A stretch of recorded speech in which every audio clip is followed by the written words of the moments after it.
জীবন বৃন্দাবনে যাচ্ছে গো। কেন যাচ্ছে? দুঃখটাকে নিবারণ করার জন্য। দেবাদিদেব মহাদেব রাত্রে স্বপ্ন দর্শন করিয়েছেন, আর যাচ্ছেন সনাতন প্রভু দর্শন করার জন্য। কি মা? একজন ভক্তকে দর্শন করার জন্য।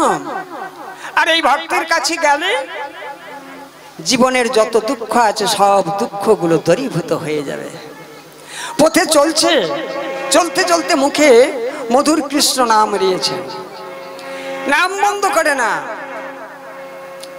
কৃষ্ণ নাম গাইতে গাইতে বৃন্দাবনে যাচ্ছে। আর এই বৃন্দাবনে যখন যাচ্ছে, যেতে যেতে মা, বৃন্দাবন তো অনেক পথ, অনেক রাস্তা। তাই এই রাস্তায় চলতে চলতে কোন দিকে বৃন্দাবন, কোথা বৃন্দাবন, কিভাবে গেলে বৃন্দাবন দর্শন করব, এটা তো আর জানে না। তা দেখতে পেলেন অনেক পথ চলে যাচ্ছে, চলতে চলতে দেখতে পেলেন একটি জায়গাতে কতগুলি রাখাল বালক খেলা করছে। এই রাখাল বালকগুলোকে জিজ্ঞাসা করছে, গোঠে রাখাল বলে দে রে, আজ কোথায় বৃন্দাবন? যেথা রাখাল রাজা গোপাল আমার খেলে অনুক্ষণ, কোথায় বৃন্দাবন? গোঠের রাখাল বলে দে রে, কোথায় বৃন্দাবন? রাখাল রাজা গোপাল খেলে অনুক্ষণ, কোথায় বৃন্দাবন? গোঠের রাখাল বলে দে রে, কোথায় বৃন্দাবন?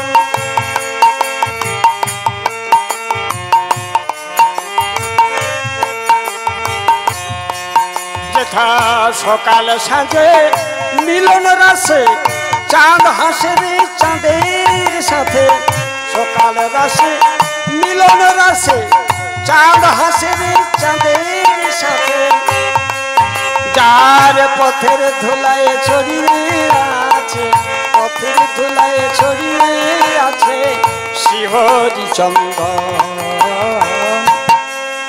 কোথায় বৃন্দাবন? বনের রাখাল বলে কোথায় বৃন্দাবন?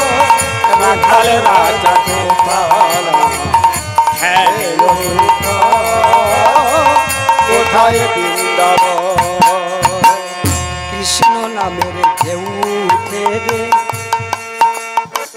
সুনীল যমুনায়, তমাল বনে আজো কানুর নপুর শোনা যায় গো, নপুর শোনা যায়। রাধে রাধে ওমা। যেথা আজ এখানে কৃষ্ণ নামের ঢেউ উঠেছে, যেথা কৃষ্ণ নামের ঢেউ উঠে সুনীল যমুনা,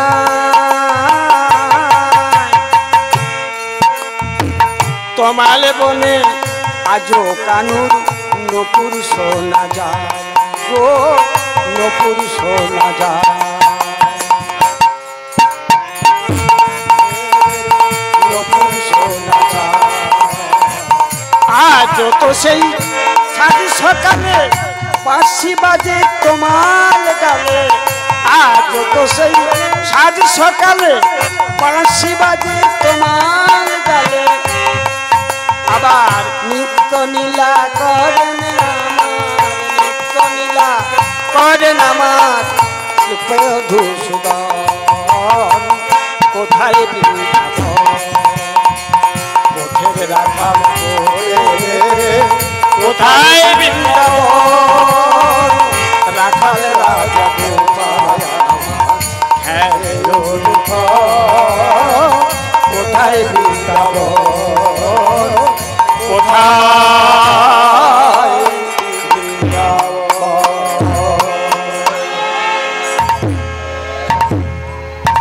রাখাল বালকদের জিজ্ঞাসা করছে, ওরে রাখাল বালক বল না রে, এত পথ আমি চলে চলে এসেছি, আর চলতে পারি না। এখন বৃন্দাবন কত কত পথ বাকি। ও বাবা, কোথা থেকে এসেছো? আমি বর্ধমান থেকে এসেছি। এখন এখন বৃন্দাবন অনেক পথ, এখন বৃন্দাবন অনেক পথ, তোমায় এখন অনেক পথ হাঁটতে হবে, তবে তুমি বৃন্দাবন পাবে। ওমা, ধনী হওয়ার আশাতে জীবন হেঁটে হেঁটে বৃন্দাবন যাচ্ছে, অনেক পথ, পাহাড় ফুলে গেছে, কৃষ্ণ নাম ছাড়ে না, কৃষ্ণ নাম বদন থেকে ছাড়ে না। হরে কৃষ্ণ নাম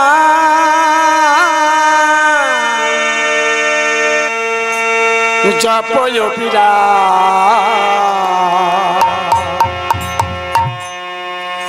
যতক্ষণ এ দেহে তোর আছে রে পরা।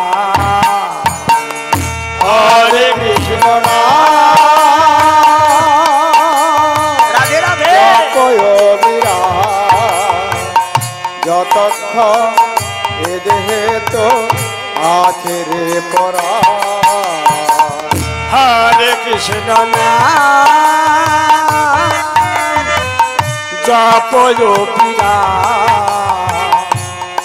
যতক্ষণ এ দেহে তোর আছে রে পরা। হরে কৃষ্ণ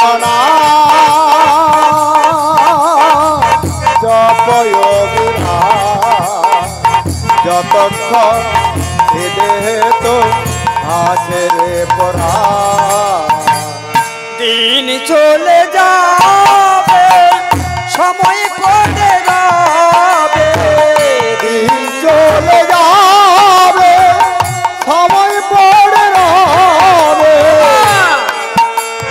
আমাদের এই ভজনের সময়গুলো সকলের চলে যাচ্ছে। মা মহাজন সিদ্ধান্ত দিচ্ছে, কি সিদ্ধান্ত দিচ্ছে? মোদের দিন চলে যাবে, সময় পড়ে যাবে, দিন চলে যাবে, সময় পড়ে যাবে। নিকট দেখো রে সময়। হরে কৃষ্ণ জপয় বিরা, যতক্ষণ এ দেহে তো আছে রে পরা। হরে কৃষ্ণ জপয় বিরা, যতক্ষণ এ দেহে তো আছে রে পরা। এই হরে কৃষ্ণ নাম করতে করতে জীবন পৌঁছে গেলে বৃন্দাবনে।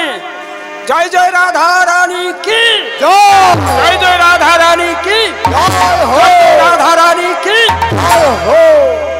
বৃন্দাবনে পৌঁছে গেলেন। হরি বল। আমরা সকলেই বৃন্দাবনে আছি, তাই বৃন্দাবনে পৌঁছে মা, এই বৃন্দাবনে যেতে হলে, বৃন্দাবনে থাকতে হলে মা, এখানে কাউকে ডাকতে হলে বলতে হবে জয় রাধে, নাই আপনার সঙ্গে কেউ কথা বলবে না। কি মা? জয় রাধে জয় রাধে।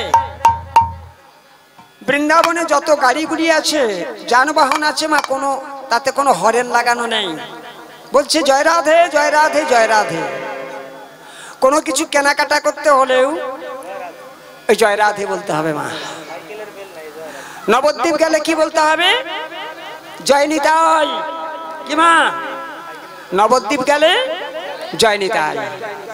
আর বৃন্দাবন গেলে, আর শ্রীক্ষেত্রে গেলে জয় জগন্নাথ জয় জগন্নাথ জয় জগন্নাথ নিতাই গৌর প্রেমানন্দে। এই হচ্ছে ধামের বৈশিষ্ট্য। যেখানে যে ধামে যাবেন, যেমন এখানে যত সময় থাকবেন, মন প্রাণটাকে দিয়ে শ্রবণ করতে হবে, আর দুটি বাহু তুলে হরি গৌর প্রেমানন্দ। তাই যখন বৃন্দাবনে পৌঁছে গেলেন, ইনি তো জানে না যে বৃন্দাবনে জয় রাধে বলে ডাকতে হবে। কতকগুলি নাগরিমা তারা কলসি নিয়ে যমুনাতে জল ভরতে যাচ্ছে। আর নাগরিকগণ কি বলছে জানো? মাটির কলসি নিয়ে জল ভরতে যাচ্ছে, আর ওই কলসিগুলো কারো কাছে পিতলের কলসি আছে, সুন্দর সুন্দর কলসি, আর এই কলসিগুলোকে কাছে নিয়ে তারা সুন্দর করে গান গাইছে, বলে আয় রে মাটির কলসি তোরে রোজে যাই যমুনায়, আয় রে মাটির কলসি তোরে রোজে যাই যমুনায়, আয় রে মাটির কলসি তোরে রোজে যাই যমুনায়, আয় রে মাটির কলসি তোরে নয়ে যাই যমুনা, কলসি রে তোর গলায় ধরি নিয়ে চলো মোর বধুর বাড়ি, কলসি রে তোর গলায় ধরি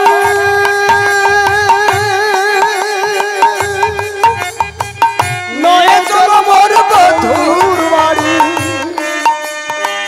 বাড়ি কত দূরে দেখা, বাড়ি কত দূরে দেখা, যায় রে মাটির কলসি তোরে নয়ে যাই যমুনা, আয় রে মাটির কলসি তোরে নয়ে যাই যমুনা, কলসি যখন ভরে আনি, ওমা কলসি যখন ভরে আনি, চলকে চলকে পড়ে পানি, কলসি যখন ভরে আনি, চলকে চলকে পড়ে পানি, কলসি যখন ভরে আনি, চলকে চলকে পড়ে পানি, কলসি যখন ভরে আনি, চলকে চলকে পড়ে পানি, পানি পড়ে শাড়ির নাচল ভিজে যায় রে মাটির কলসি, আজ তোরে নয়ে যাই যমুনা, আয় রে মাটির কলসি তোরে নয়ে যাই যমুনা, আয় রে মাটির কলসি তোরে নয়ে যাই যমুনা।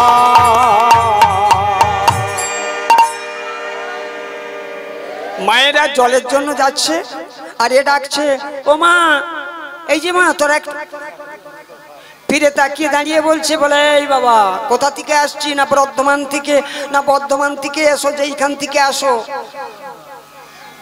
এখানে এমন করে ডাকলে তোমার সঙ্গে কেউ সাড়া দেবে না, কি বলতে হবে? জয় রাধে বলে। ও ভাই, তো আমার জানা ছিল না, তাহলে এইবার ঠিক আছে মা, আচ্ছা বা জয় রাধে জয় রাধে, আচ্ছা মা গো বলতে পারো, এই বৃন্দাবন অনেকটা পথ, তো আসতে বড় কষ্ট পেয়েছি, দেখছো তো মা, বর্ধমান থেকে পায়ে হেঁটে আস্তে আস্তে সব শরীরটা শিথিল হয়ে পড়েছে, আচ্ছা এখানে কোনো জমিদার সনাতন প্রভু আছে? বলে বাবা জমিদার সনাতন প্রভু তো বৃন্দাবনে বাবা কোনো জমিদার নেই, কারণ বৃন্দাবন হচ্ছে ব্রজভূমি, এখানে হচ্ছে মাধুর্য মণ্ডিত জায়গা, এখানে কোনো ধনী বলে কোনো ব্যক্তি নেই বা থাকে না। না তাহলে ওই যে ধনী, আমি সনাতন প্রভুর সঙ্গে একটু দেখা করব, বলে একজন সনাতন আছে শুনেছি, ওই সনাতন কি জন্য যাবে বাবা? বলে দেখো আমাকে রাত্রিতে বাবা, আমি ব্রাহ্মণ কুলে জন্মগ্রহণ করেছি, আমি বড় দরিদ্র বাবা, অত্যন্ত দুঃখ আমার, এই দুঃখটাকে নিবারণ করার জন্য দেবাদিদেব মহাদেব রাত্রিতে আমার স্বপ্ন দর্শন করিয়ে বলেছে, বৃন্দাবনের সনাতন প্রভুর কাছে গেলে আমার দুঃখটা নিবারণ হয়ে যাবে, তাই কৃপা করে আপনারা যদি জানেন একটু বলুন না, আমি সেই সনাতন প্রভুকে খুঁজছি। বলে এই বাবা তোর একটা কথা বলি শোন, বৃন্দাবনে কোনো জমিদার সনাতন প্রভু নেই, তবে একজন সনাতন প্রভু আছে, কোথা জানো? সে ওই প্রত্যেক দিন নদীর ধারে ধারে বেরিয়ে বেড়ায়। আর তাকে দর্শন করতে হলে কেমন দর্শন করতে হবে জানো? তিনি কেমন ভাবে থাকে? তার নেড়া মাথা আর ছেঁড়া কাঁথা একটি গায়ে। কি বললে? বলে হ্যাঁ গো।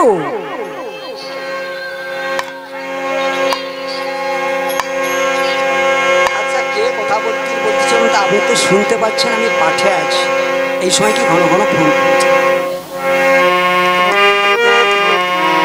রাধে রাধে। আমাকে দর্শন, তাকে দর্শন করতে কেমন দর্শন করলে? মানে মাথাটা তার নেড়া আর একটি গায়ে ময়লা একটি বসন আছে, তাও অনেক জায়গাতে বাবা ছেঁড়া ছেঁড়া আছে। জীবন মনে মনে চিন্তা করছে, আরে বাবা এর কাছে যে আমার লাভটা কি হবে? কি বাবা, আমি আসছি ধনী হওয়ার জন্য, দেবাদিদেব মহাদেব পাঠিয়েছে, ওকে দর্শন করলে নাকি আমি ধনী হয়ে যাব, ওর কাছে গেলে আমি ধনী হয়ে যাব। যার পরনে কিছু নেই, যার ছেঁড়া কাঁথা গায়ে, তার কাছে গেলে আমার দুঃখ নিবারণ। যার এত দুঃখ, তা সে কি আমার দুঃখ সইবে? তো মহা মুশকিলে পড়লাম। মনে মনে চিন্তা করছেন, ঠাকুর দেবতারাও কি মিথ্যা কথা বলে? মা মনে মনে করছে যে ঠাকুর দেবতারাও কি মিথ্যা কথা বলে? মিথ্যা কথা যদি না বলে, তাহলে দেবাদিদেব রাত্রি কেন আমাকে স্বপ্ন দর্শন করিয়ে বললো যে তুই সনাতনের কাছে গেলে তো দুঃখ নিবারণ হয়ে যাবে? কিন্তু আমি এখানে এসে দেখলাম বা শুনলাম, যদিও সনাতন প্রভু বলে একজন কেউ আছে, তো সে তো আমার থেকেও গরিব। যে আমার থেকেও গরিব হয়, সে আমার দুঃখ নিবারণ কি করে করবে? মনে মনে চিন্তা করলেন, এত পথ যখন পরিশ্রম করে এসেছি বাবা, তো ওই সনাতন প্রভুকে না হয় একবার দর্শন করে যাই। কেমন তিনি, একবার চোখে না হয় দর্শন করে যাই। তাই ওই সনাতন প্রভুকে দর্শন করার জন্য চলতে লাগলেন যমুনার পার ধরে ধরে। মনে মনে চিন্তা করছেন, হায় রে, বিধি যার ভাগ্যে দুঃখ লিখে রেখেছে মা, এ দুঃখ তার থাকবে, এ দুঃখ তার অবসান হবে না। আর সনাতন প্রভু কি করে জানো? প্রত্যেক দিন গাছের ফুল তুলে নীলাময় গোবিন্দের জন্য ও মা ভক্তি ভরে একটি মালা গাঁথে। আর এই মালা গাঁথতে গাঁথতে ভগবানের নাম করে। আর কি করে জানো? আষাঢ় মালা গাঁথি পলে পলে, কতদিন রব যে ছোট দুঃখের অনলে। আষাঢ় মালা গাঁথি পলে পলে, কতদিন রব যে দুঃখের অনলে। আষাঢ় মালা গাঁথি পলে পলে, আজ তব আসে আছি কত বেদনা সজিয়া। কত দিনের বেদনা দিবে গো বুঝাইয়া। তব আসে আছি কত বেদনা সজিয়া। কত দিনের বেদনা দিবে গো বুঝাইয়া। কবে পাব দর্শন ও রাঙা চরণ? কবে পাব দর্শন ও রাঙা চরণ? ধোয়াবো আমি নয়ন জলে আষাঢ় মালা গাঁথি পলে পলে। কতদিন রব রে দুঃখের অনলে। আষাঢ় মালা গাঁথি পলে পলে। এসেছি জগতে আমি শুধু কাঁদিতে, শুধু কাঁদিতে। আমার সে কি ছিল রে আপনা, এত করে বলি তারে কেন সে ছাড়ে না। দুঃখ আমার হারে ছিল রে আপনা, এত করে বলি তারে কেন সে ছাড়ে না। হায় রে দুঃখ তোর একই বিবেচনা, হায় রে দুঃখ তোর একই বিবেচনা। সারাটি জীবন আমার দোষী আশার মালা গাঁথি বলে বলে, কতদিন রব দুঃখের অনলে।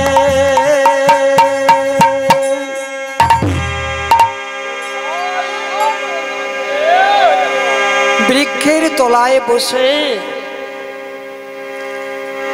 সনাতন প্রভু ভগবানের জন্য প্রত্যেক দিন একটি মালা গেথে নয়নশ্রু বিগলিত করে কেঁদে কেঁদে বলে, প্রভু গো তুমি জগতের দুঃখটাকে নিবারণ করো, জগতের জগৎবাসীর দুঃখটাকে তুমি নিবারণ করো। কেঁদে কেঁদে বলে সনাতন প্রভু। আর এদিকে পিছনে পিছনে চলতে লাগলেন জীবন। দেখতে পেলেন আগের দিকে একজন ব্যক্তি যাচ্ছে, তার হাতে একটি নামের মালা। সত্য সত্যই তো নেড়াটা তার মাথা, আর একটি কম্বল গায়ে আছে বটে, কিন্তু অনেক জায়গায় ছিদ্র ছিদ্র। এনেই বুঝি সেই সনাতন প্রভু হবে। নামের মালাটা হাতে আছে, নামের মালাটা হাতে আছে। এই নামের মালাটা হাতে নিয়ে চলে যাচ্ছেন নাম করতে করতে। জীবন ডাকছে জয় রাধে জয় রাধে। তাকিয়ে দেখলেন প্রভু তুমি কি জীবন? তোমার নাম কি সনাতন প্রভু? জিজ্ঞাসা করছেন জীবন, তোমার নাম কি সনাতন প্রভু? সনাতন বলছি কে তুমি? আমি প্রভু এখন হতে পারি না। ও বাবা, জগতে এখন প্রভু ছড়াছড়ি। সনাতনের মতো প্রভু একজন বলছেন আমি এখন প্রভু হতে পারি না। তুমি আমাকে ডাকছো, এসো আমার কাছে এসো। যখন কাছে গেল, ও মা, গলায় যে মালাটা ছিল জীবনের গলায় পরিয়ে দিলেন। নিতাই গৌর প্রেমানন্দে। আর নিতা জীবন মালাটা গলায় পরিয়ে দিতে একটি গান গাইছে। কণ্ঠে আমার দাও পরাজে কৃষ্ণ নামের মালা, কণ্ঠে আমার দাও পরাজে কৃষ্ণ নামের মালা। নামের মালা পরলে গোলায়, নামের মালা পরলে গোলায়, নামের মালা পরলে গোলায়, নামের মালা পরলে গোলায়। যাবে কিতাব জ্বালা গো, যাবে কিতাব জ্বালা। নামের মালা পরলে গোলায়, নামের মালা পরলে গোলায়। যাবে কিতাব জ্বালা গো, যাবে কিতাব জ্বালা। কণ্ঠে আমার দাও পরায়ে কৃষ্ণ নামের মালা, কণ্ঠে আমার দাও পরায়ে কৃষ্ণ নামের মালা। নামের মালা জপলে পরে, নামের মালা জপলে পরে, নামের মালা জপলে পরে, নামের মালা জপলে পরে। যাবে মনের জ্বালা গো, যাবে মনের জ্বালা। নামের মালা জপলে পরে, নামের মালা জপলে পরে। যাবে মনের জ্বালা গো, যাবে মনের জ্বালা। কণ্ঠে আমার দাও পরায়ে কৃষ্ণ নামের মালা,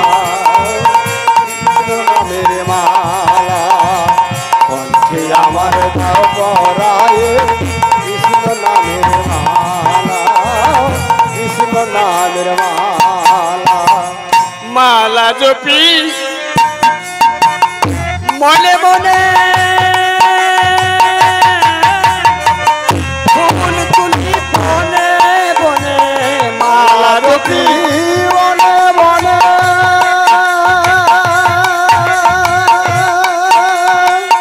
ফুল তুলি গনে গনে মালা জপি মনে মনে ফুল তুলি বনে বনে মালা জপি মনে মনে ফুল তুলি বনে বনে ফুলের মালা গেথে পরাই ফুলের মালা গেথে পরা আজ ফুলের মালা গেথে পরাই ফুলের মালা গেথে পরা আমার নন্দলালা গো আমার নন্দলালা ফুলের মালা গেথে পরা ফুলের মালা গেথে পরা আমার নন্দলালা গো আমার নন্দলালা কণ্ঠে আমার ধাও পরায়ে কৃষ্ণ নামের মালা গো কৃষ্ণ নামের মালা কণ্ঠে আমার ধাও পরায়ে কৃষ্ণ নামের মালা।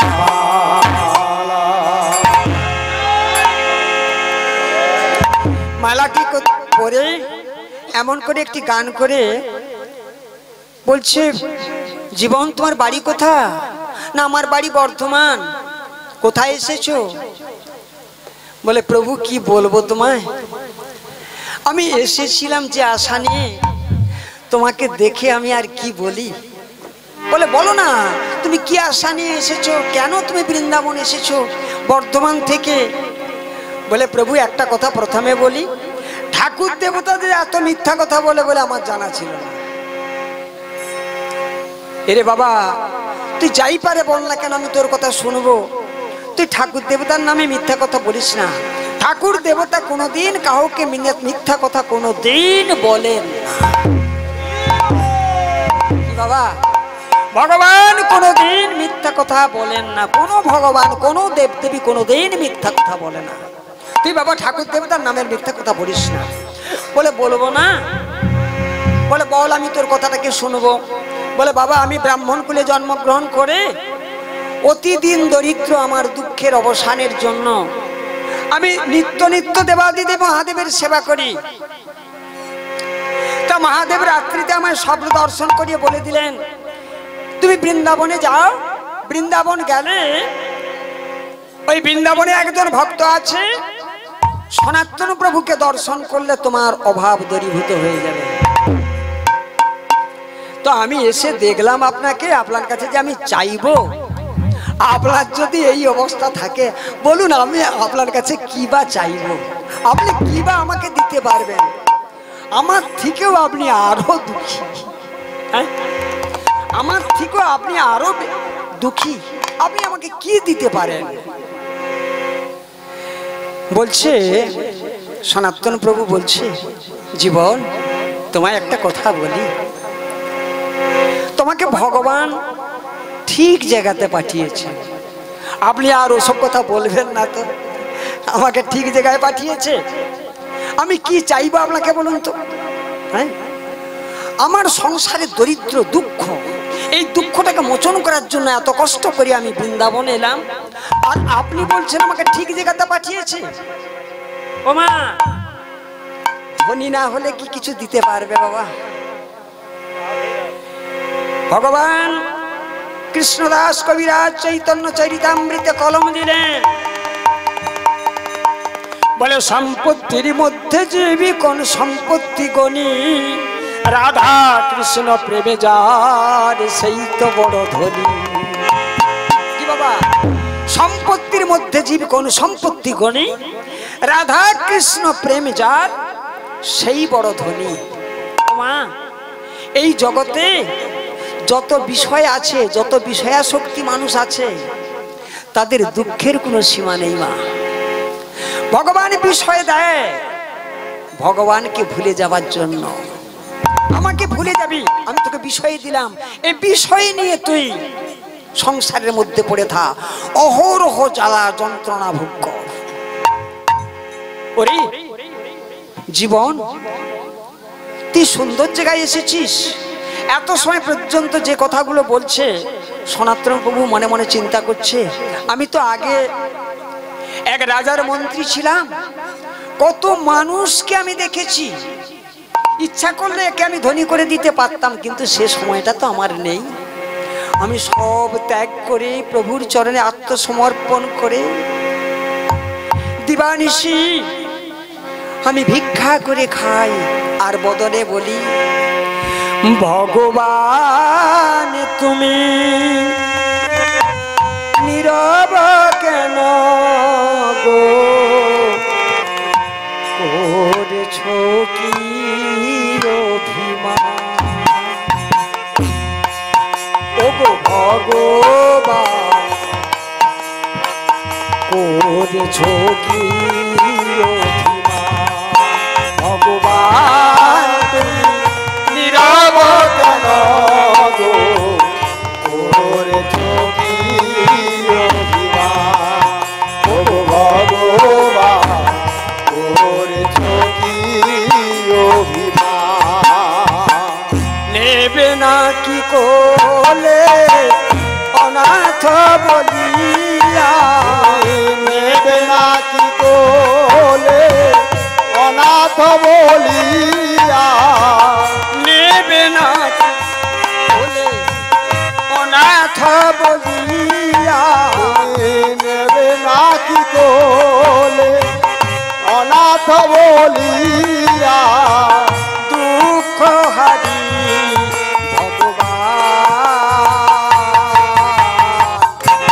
করেছো কি অভিমান, ও ভগবান করেছো কি অভিমান, ভগবান তুমি নীরব কেন গো, করেছো কি অভিমান, ও ভগবান করেছো কি অভিমান। ভালোবাসো তুমি করিতে ছলনা, যে তোমার দেয় প্রাণ করাগ বঞ্চনা, ভালোবাসো তুমি রাধে রাধে করিতে ছলনা, যে তোমার দেয় প্রাণ করো গো বঞ্চনা। তবু দয়াময়, তুমি জগতের মানুষকে ভালোবাসো, এই তার পরিচয়। কেঁদে কেঁদে বলছে, ভালোবাসো তুমি করিতে ছলনা, যে তোমার দেয় প্রাণ করো বঞ্চনা, ভালোবাসো তুমি করিতে ছলনা, যে তোমার দেয় প্রাণ করো গো বঞ্চনা। নিঠুর আঘাত আঘাত যারা, নিঠুর আঘাত আঘাতিন যারা, নয়নে বহে গো সুধা, নেবে না কি কোলে অনাথ বলিয়া, নেবে না কি কোলে অনাথ বলিয়া, তুমি নেবে না কি কোলে অনাথ বলিয়া, নেবে না কি কোলে অনাথ বলিয়া, দুঃখ হারি ভগবান করেছো কি অভিমান, ও গো ভগবান করেছো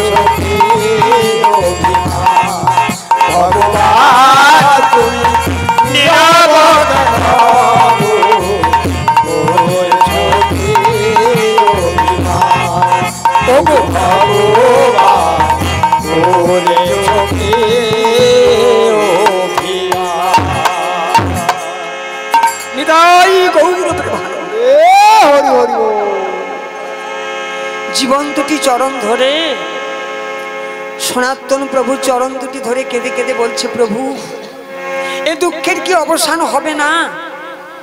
তোমার কাছে আমি এলাম, কি চাইবো? তোমার যে দুঃখ, আমি তোমার কাছে কি চাইবো প্রভু?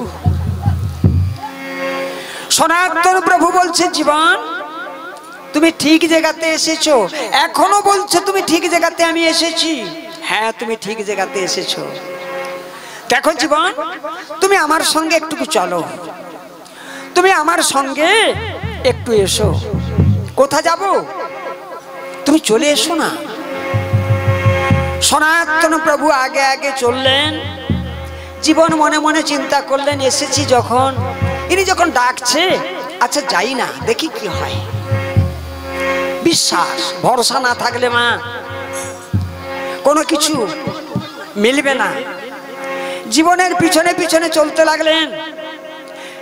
যেতে যেতে সনাতন প্রভু বলছে, জীবন আমি না আসার সময়, মানে আমি যখন বৃন্দাবনে এসেছিলাম তখন একটা বস্তু আমি দেখেছিলাম, একটা গাছের গোড়ার মধ্যে।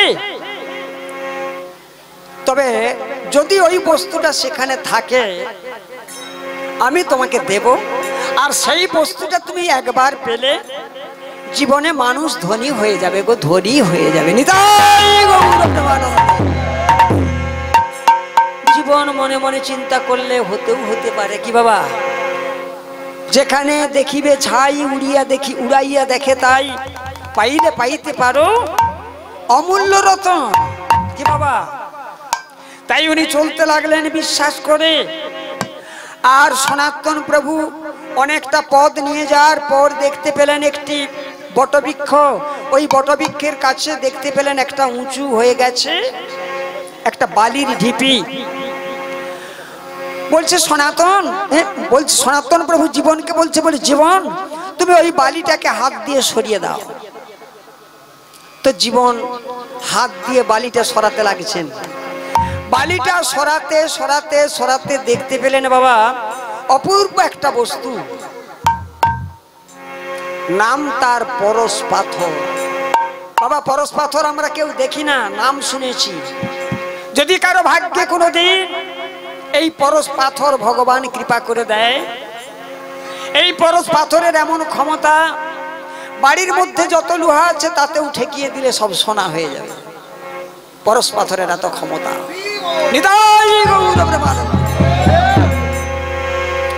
জীবন বালিটা সরাতে সরাতে বলছে, বলে প্রভু একটা চকচক করছে কি বস্তু একটা দেখতে পাচ্ছি। বলে জীবন তোমার ভাগ্য ভালো গো, তোমাকে ভগবানের জন্য বলছি, ভগবান কোনোদিন কাউকে মিথ্যা কথা বলে না। বলে এটাতে আমি কি করব? না ওই যে বস্তুটা তুমি দেখছো না, ওতে আমি হাত দেব না, তুমি ওটাতে নিয়ে নাও। বলে নিলে কি হবে?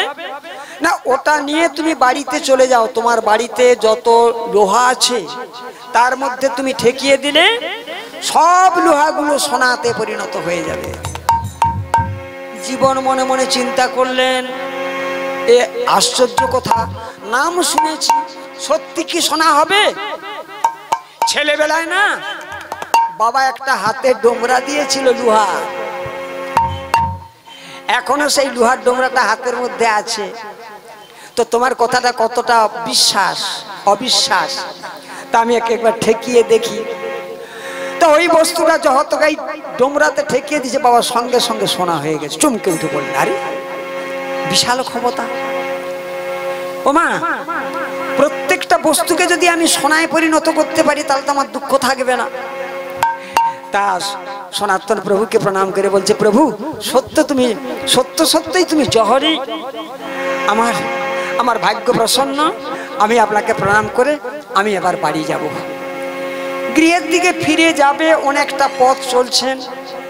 সনাতন প্রভু মনে মনে চিন্তা করছে, যাই হোক জগতে কোনো মানুষ যদি কিছু পায় এটা তো ভগবানের করুণা। ও বাবা,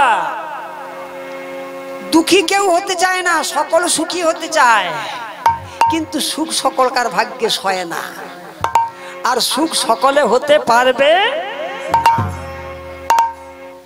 তাই এখানে সনাতনের কাছ থেকে জীবন ওই বস্তুটা নিয়ে কিছুটা দূরে আসার পর মনে মনে চিন্তা করলেন, বলে এ যে বস্তুটা আমাকে দিয়েছে, তাহলে এর থেকেও দামি জিনিস ওনার কাছে আছে। রাধে রাধে। কি বাবা, বুদ্ধিমান ব্যক্তি তো। কারণ আমাকে যে বস্তুটা উনি নিতে বললেন, এটাকে যদি উনি আরো ভালো বস্তু বলে মনে করেন, তো উনি ত্যাগ করে দিবেন কেন? এত দরিদ্রের মধ্যে থাকবে কেন? তাহলে উনি এমন একটা দামি বস্তু ওনার কাছে আছে, এর থেকেও দামি না। আমি এসেছি যখন, সর্ব উচ্চ মূল্যের বস্তু না নিয়ে বৃন্দাবন থেকে বাড়ি যাব না। রাধে রাধে। আবার ফিরে চলছেন সনাতন প্রভুর কাছে। প্রভু, কি হলো জীবন, ফিরে এলে কেন? ঠাকুর দেবতা মিথ্যা কথা বলে না, তোমাকে ঠিক জায়গায় পাঠিয়েছে। তুমি যে বস্তু পেয়েছো, তোমার আর কোনো দুঃখ থাকবে না। হাত জোড়ো করে বলছে, প্রভু আমার একটি বক্তব্য, আমার কথাটা শোনো। আপনি যে বস্তু আমাকে দিয়েছেন না, এর থেকেও দামি জিনিস আপনার কাছে আছে। এই আমি প্রতিজ্ঞা করলাম, যে বস্তু আপনি দিয়েছেন এই মুহূর্তের মধ্যে আমি যমুনার জলে নিক্ষেপ করে দিলাম।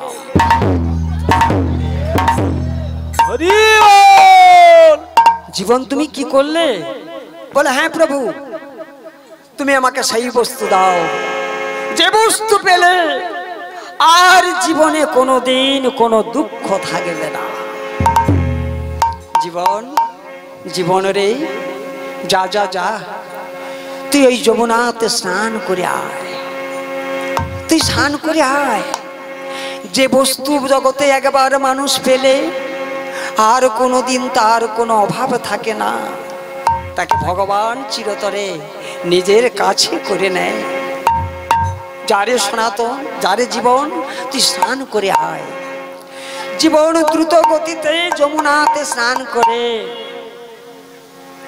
পড়ে গেলেন আছাড় খেয়ে সনাতন প্রভুর চরণে। আর সনাতন প্রভু সঙ্গে সঙ্গে যে উত্তরীটি গাইছিল, উত্তরীটি দিয়ে কানে কানে দিলেন দীক্ষা মন্ত্র। জীবনকে দীক্ষা মন্ত্র দেওয়ার সঙ্গে সঙ্গে জীবন সংসারের কথা ভুলে গেল। নিতাই গৌর প্রেমানন্দে। হরি হরি বলো, হরি। আমরা এখানে যারা বসেছি সকলেই দীক্ষা মন্ত্র নিয়েছি। দীক্ষা মন্ত্রের নাম, দীক্ষা শব্দের অর্থ কি মা? দিব্য জ্ঞান লাভ করা। দীক্ষা লওয়ার, দীক্ষা মন্ত্র এবং দীক্ষা গ্রহণ করার উদ্দেশ্য দিব্য জ্ঞানকে লাভ করার জন্য। ওমা, এই দিব্য জ্ঞান লাভ আমরা করেছি। দীক্ষা নিয়ে কি করেছি? আমরা সংসারে গুরু মন্ত্র ভুলে গেছি। এখানে যদি জিজ্ঞাসা করি, বাবা তোমাদের দীক্ষা হয়েছে না? বলে হ্যাঁ হয়েছে। গুরু মন্ত্র জপ করো? বলে মোটে না। তাহলে দীক্ষা নিয়ে কি হবে? মহাজন এক ধারে থেকে দাঁড়িয়ে বলছে, বলে কত আশা করে রে মানুষ দুদিনের তরে আসিয়া, কত আশা করে রে মানুষ দুদিনের তরে আসিয়া।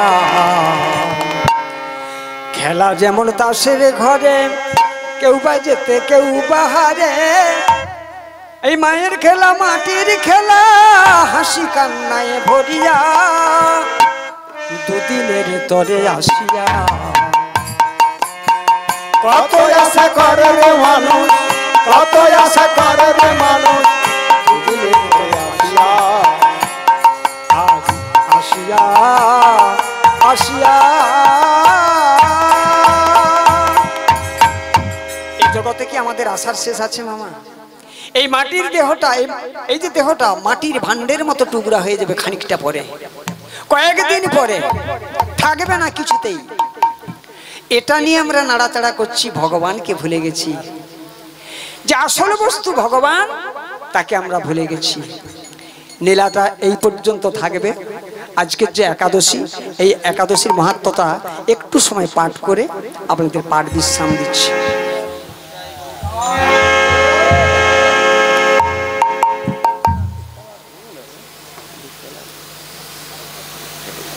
আর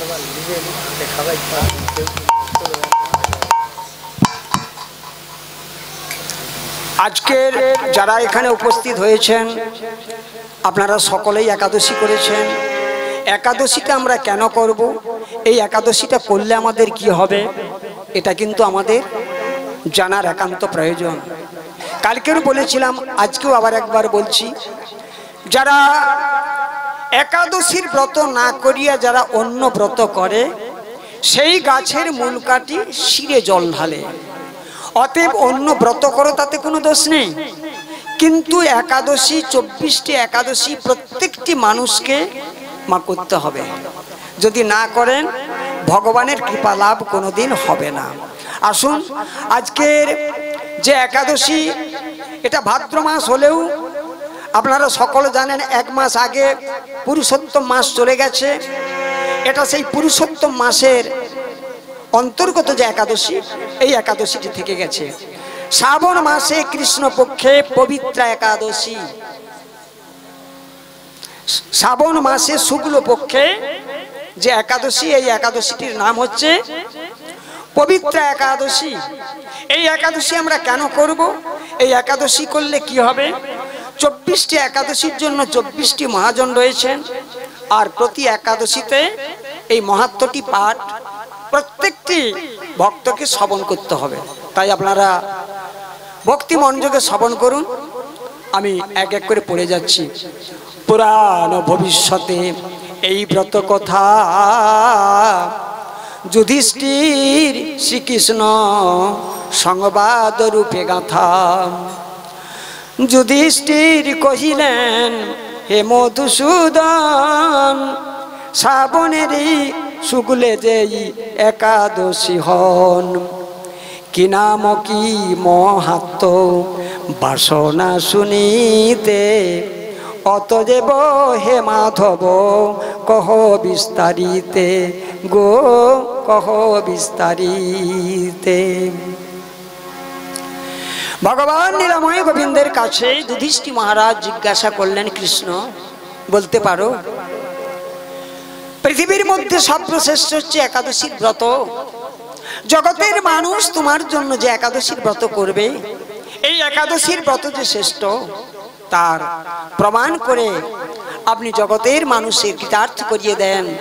কেন তারা এই একাদশী করবে, এই একাদশী করলে তাদের কি পরমাগতি লাভ হবে, কৃপা পূর্বক আপনি প্রত্যেকটি ভক্তের কাছে বলুন।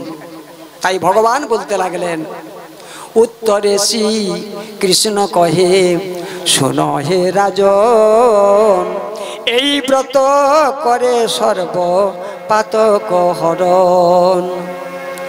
দাপরের প্রারম্ভেতে পুরে মহসমতি, মহিজিতি নামেতেছি লেন নরপতি। পুণ্যবান কিন্তু অপুত্রের কারণ, অন্তরেতে সুখ লাভ না হয় কখন। শোনো যুধিষ্ঠির, তোমায় একটা কথা বলছি।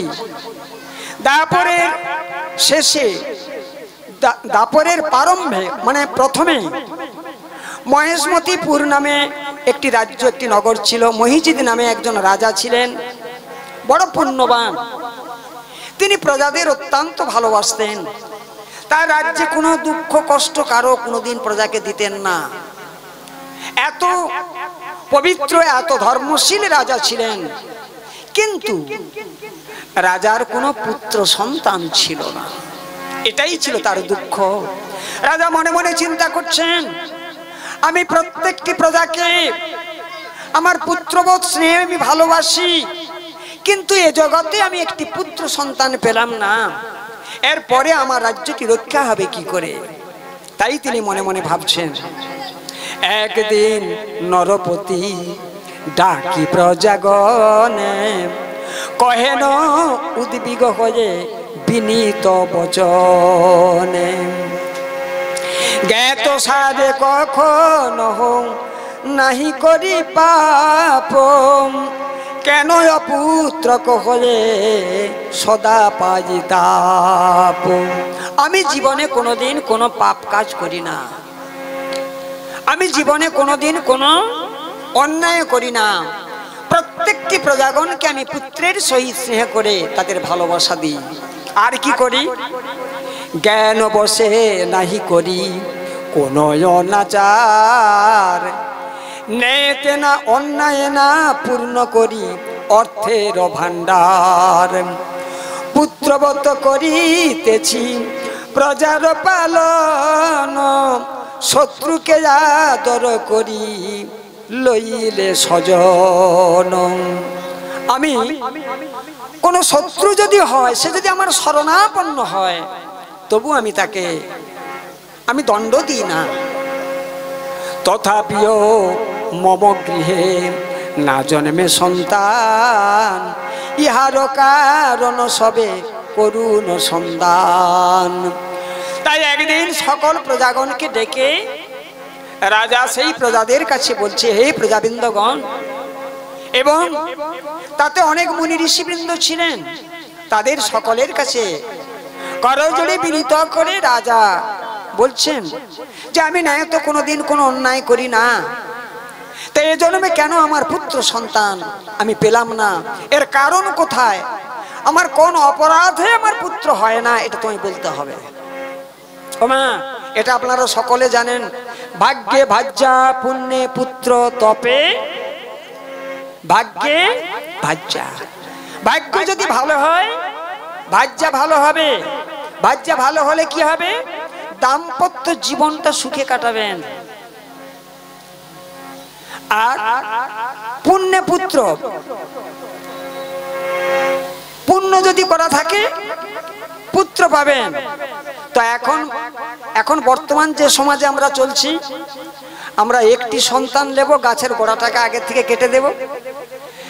এখানে তো এইভাবে করলে তো ভগবানের কিবা এই বাণীর সঙ্গে কোনো মিলন হবে না। কারণ প্রত্যেকের পুত্র সন্তান আছে, কিন্তু আমি একটির বেশি নেব না, প্রথমেই আমাকে দিয়ে দাও, এটা করলে তো হবে না। তাই এ জন্মে যেসব মায়েরা অনেকে হয়তো পুত্র পান না, মনে কষ্ট পান, কিন্তু মাগো আপনি পরের চেষ্টাটা তো আপনি ব্যর্থ করে দিলেন, আপনি তো একটি নিলেন, এতে তো ভগবান আপনার মনোবাসনা পূর্ণ করবে না। নিপতির বচনে দুঃখার্ত প্রজাগণ, লোমহর্ষ মুনি স্থানে করিলা গমন। প্রজাগণ সকলে চিন্তা করলেন এই উত্তর তো আমরা দিতে পারবো না। তো মহর্ষি লোমহর্ষ মুনি বলে একজন মুনি ছিলেন, চলো ওই ঋষির কাছে যাই, ওই ঋষি যদি কোনো উপদেশ বাণী দিতে পারেন। দণ্ডবত প্রণমিয়ে কহে মুনিবর, কি কারণে সবে এলে কানন ভিতর।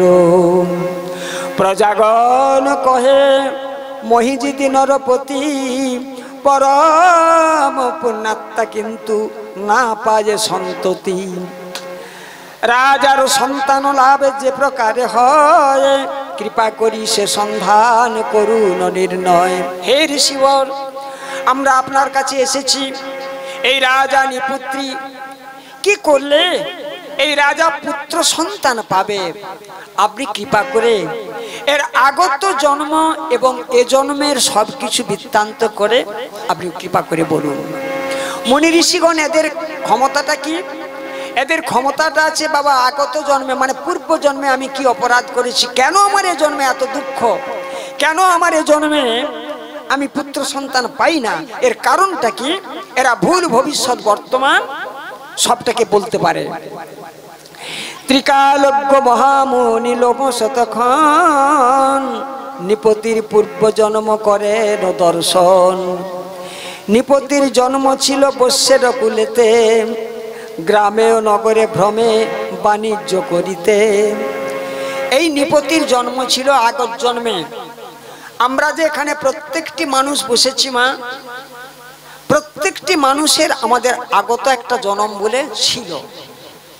এই আগত জন্ম যেটা ছিল, এই আগত জন্মে আমরা কে কি করেছি আমরা কেউ কিন্তু জানি না। জানি বাবা, কেউ কিন্তু জানি না। শাস্ত্রে প্রমাণ আছে, যারা জাতিস্বর হয়, জাতিস্বর হয়ে পৃথিবীতে যারা জন্মগ্রহণ করে, এমন অনেক মহাপুরুষ আছেন যে তারা পূর্ব জন্মে আমি কি করেছিলাম, কি অপরাধ করেছিলাম, সেই অপরাধের কথাগুলো তাদের মনে স্মরণ করিয়ে দেয়। যেমন জড় ভরত, নাম শুনেছেন তো? জড় ভরত পূর্ব জন্মে সংসার ত্যাগ করে চলে গেলেন অরণ্যের মাঝে, স্ত্রী পুত্র সবকিছু ত্যাগ করে ভগবানের ভজন করার জন্য।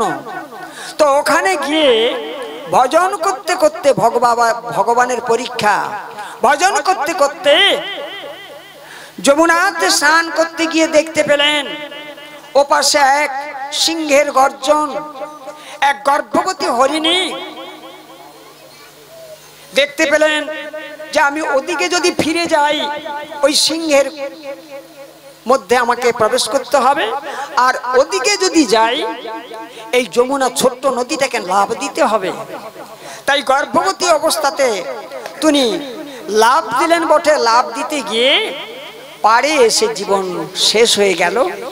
আর গর্ভের একটি যে শাবক সন্তান ছিল সঙ্গে সঙ্গে বেরিয়ে ওই নদীর স্রোতে জলের মধ্যে ভাসতে লাগলেন। ঋষিবর স্নান করতে গিয়ে, ভগবানের জল আহ্নিক করতে গিয়ে এই মৃগ ভ্রমে পড়ে গিয়ে এই মৃগ শিশুটিকে এনে প্রতিপালন করতে করতে ওমা এই মৃগের মায়াতে পড়ে যখন তিনি শেষ জীবন ত্যাগ করলেন, এখানে অর্জুনকে বলেছিলেন ভগবান জং জং বা আমি শরণং তজয়ন্তে কলেবর তত্ত্বমে বৈতিকন্তীয় সদা তদ্ভাব ভাবিত। অর্থাৎ আমরা যে মৃত্যুর সময় যেই যাহা স্মরণ করিতে করিতে এই দেহটাকে পরিত্যাগ করব, ভগবান সেই জায়গাতে আমাদের জন্মটাকে দেবে। তাই এই ভগবানের কথাগুলো শুনে শুনে যদি আমরা শেষ অন্তিম সময়ে আমরা ভগবান শ্রীকৃষ্ণের কথা স্মরণ করতে পারি, গৌর হরি কৃষ্ণ ভগবানের নাম স্মরণ করতে পারি, তাহলে আমাদের ভগবান আবার ভক্তের ঘরে জন্ম দিয়ে এমন করে তিনি পাঠিয়ে দেবেন। গ্রীষ্মকালে একদিন গ্রাম মধ্যে গিয়া হইল তৃষ্ণার্ত বড় পসরা বহিয়া, নিকটেতে জলাশয় দেখিয়া তখন জলপান করিবারে করিল গমন। হেন কালে এক গাভী বাছুরি লইয়া জলপানে রত ছিল তৃষ্ণার্ত হইয়া। এই বৎস মানে যিনি রাজা ছিলেন আগত জন্মে একজন বৎস ছিল, ইনি কি করেছিলেন ওই ব্যবসার বস্তুগুলিকে মাথায় নিয়ে ঘুরতে ঘুরতে রোদের তাপে পিপাসায় আতুর হয়ে দেখতে পেলেন জল কোথা পায়। দেখলেন একটা পুষ্করিণীর মধ্যে অল্প একটু জল ছিল, একটি গাভী তার সন্তানকে নিয়ে জলপান করছে, তাদেরকে খেদি দিয়ে ইনি জলপানটা করেছিল। এই ছিল তার অপরাধ। ওমা এসব কাহিনী সত্য যুগের কাহিনী। কলির মানুষ অনেক অপরাধ করে, সত্য যুগের মানুষ তাদের কোনো অপরাধ ছিল না। একটুকু অপরাধে জন্মে তার কোনো পুত্র সন্তান ভগবান তাকে দিলেন না। দেখি সেই উভয়ে করি বিতাড়িত, আপনার পিপাসা করিল বিদুরিত। জলপানে বিঘ্ন উৎপাদনের কারণ এজন্মে সন্তানহীন হইল রাজন। নিতাই গৌর প্রেমানন্দ। জলপানে বিরত থাকায় এ জন্মে তার কোনো পুত্র সন্তান দিলেন না। সাধন করিছে কিন্তু বহু পুণ্য কাজ, সে কারণে এ জন্মে হলেন মহারাজ। নিপতির পাপকর্ম করিয়া বিদিত, তাহার মোচনের জন্য হইয়া চিন্তিত। মুনিপতি প্রজাগণ কহে পুনরায়, এ পাপ মোচনে কোনো দিবেন উপায়। প্রসন্ন হইয়া তবে কহিলেন ঋষি, শ্রাবণের কৃষ্ণ পক্ষে যেদি একাদশী। পবিত্রা নামেতে হয় বিখ্যাত জগতে, পুত্র লাভ হবে বিধিমত পালনেতে। শ্রী গুরু নিতাই গৌর প্রেমানন্দে। তাহলে এই যে একাদশী, এই একাদশীটি যদি কেউ মনপ্রাণে সাধু সঙ্গ করে একাদশীর ব্রতটি পালন করে, তাহলে এই ব্রতর প্রভাবে তোমার পুত্র সন্তান হতে পারে। তিনি বিধান দিলেন, শ্রদ্ধা ভরে সবে করি এ ব্রত পালন, সেই পুণ্য ফল নিপে করহ অর্পণ। এত কহি মুনিবর সর্ব প্রজার প্রতি কহিলেন ব্রতের বিধান যত রীতি। প্রজাগণ তুষ্ট হয়ে ঋষির বচনে উদ্যোগী হলেন সবে সেবত পালনে। সেই বত ফল নিপে করিতে প্রদান যথাকালে নরপতি লোভিল সন্তান। পবিত্রা একাদশী যে করে পালন অপুত্র হইলে লভয়ে পুত্রধন। এ বত পালনকারী না যায় নরকে অন্তিমেতে উপনীত হয়ে স্বর্গলোকে। পঠনে শ্রবণে এই পবিত্রার কথা অগ্নিষ্টম যজ্ঞ ফল লব যে সর্বথা। গৌরবানন্দে হরি হরি বল। ভক্তজার ভগবানের মিলন মাধুরী আজি পূর্ণানন্দে সবাই মিলে একবার বলো হরি হরি। গৌরবানন্দে হরি হরি বল হরি বল। আজ দেখে দেখে দেখে দেখে নয়ন আমার রাধা শ্যামের যুগল মিলন। তোরা ভালো করে দেখ নয়ন রাধা শ্যামের যুগল মিলন। রাধা শ্যামের যুগল মিলন। ভালো করে দেখ নয়ন রাধা শ্যামের যুগল মিলন।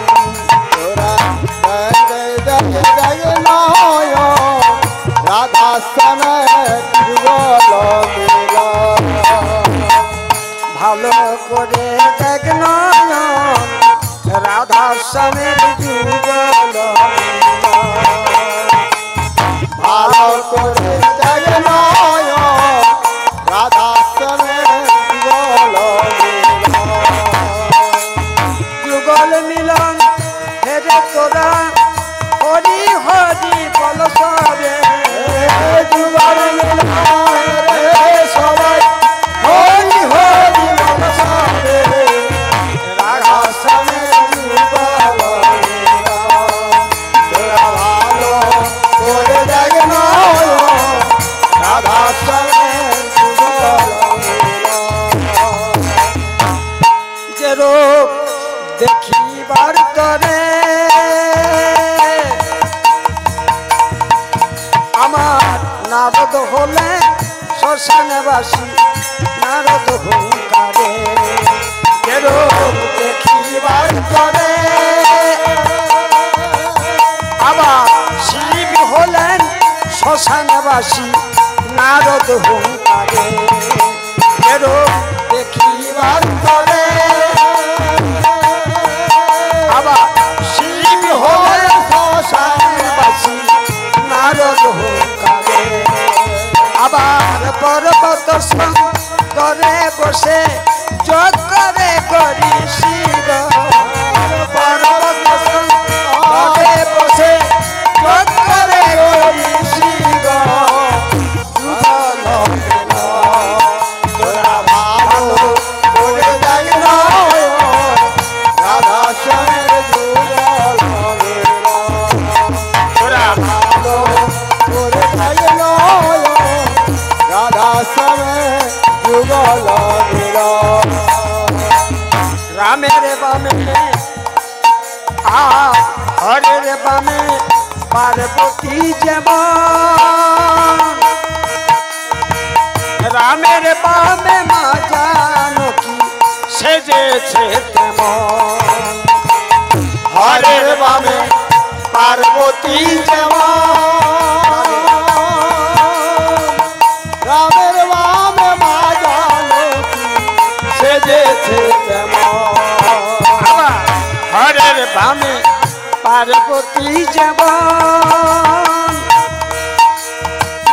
রামের বামে মা জানকী সেজেছে তেমন। হরের বামে পার্বতী যেমন। রামের বামে মা জানকী সেজেছে তেমন। আজি গোলকে শোভেছে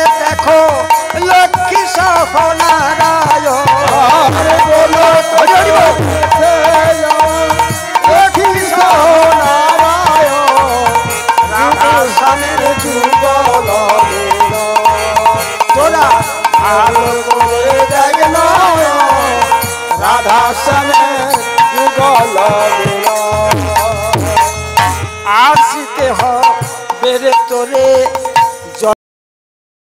জনম, এমন রূপার দেখবি কবে ওরে ও নয়ন। আসিতে হবে রে তোরে জনম জনম, এমন রূপার দেখবি কবে ওরে ও নয়ন। এরো দেখিবার করে শিব হয়েছেন শ্মশানবাসী নারদ হুঙ্কারে। চেরো দেখিবার তরে শিব হয়েছেন শ্মশানবাসী নারদ হুঙ্কারে। আবার পর্বত স্কন্ধরে বসে চক্করে করি শিব, আর পর্বত স্কন্ধরে বসে চক্কর গরি শিব। রাধা শ্যামের যুগল মিলন। তোরা ভালো করে দেখ নয়ন, রাধা শ্যামের যুগল মিলন। কেন মেঘের কোলে ফিরিবি যদি রূপে মাথায় নয়ন। আর মেঘের কোলে বিজুলি রূপে মাথায় নয়ন। রাধা শ্যামের যুগল মিলন। তোরা ভালো করে দেখ নয়ন, রাধা শ্যামের যুগল মিলন। তোরা ভালো করে দেখ নয়ন, রাধা শ্যামের যুগল মিলন। শিবহৃদয় গৌর প্রেমানন্দে। রাধা শ্যাম দুজনে বিলাসে রসিল, আর গোবিন্দ দাসের মনে আনন্দ বাড়িল। গোবিন্দ দাসে বলে কর জোর করি, প্রেমানন্দে সবাই মিলে একবার বলো হরি হরি।